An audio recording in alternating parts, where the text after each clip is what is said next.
Í nýrri grein sem var að birtast á vef Viðskiptaráðs þá fjöllum við aðeins það hvort að fólk hafi raunverulega val það að eiga eða leigja húsnæði. Nú 80% af heimilum landsins búa í eigin húsnæði og þetta er langstærsta eign flestra heimila. En að sama skapi brýtur það svolítið gegn mikilvægu sjónarmiði sem það að þú ekki setja öll eggin sem körfuna. Og ef maður fer að skoða hversu umfangsmikil og flókin inngrip hins opinbera inn á þennan markað, þá hafa þau sögulega séð og gera þeim þannig dag í dag að ýta svolítið fólki í það að spara með þessari leið og búa í eigin húsnæði frekar en leiguhúsnæði.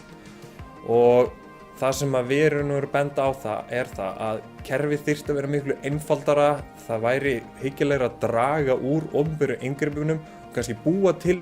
val þarna á milli og það held ég að sé öllum til hagsbóta því ef maður horfir á stöðun í dag þá staðan á húsnæðismarkaði ekki góð og það gefur til kynna að það sem við höfum verið að gera hefur kannski ekki endilega verið að virka nógu vel. Og það þarf kannski bara að spyrja réttar spurningar, spyrja hvernig getur fólk eignast heimili í stað þess að spyrja hvernig getur fólk eignast húsnæði.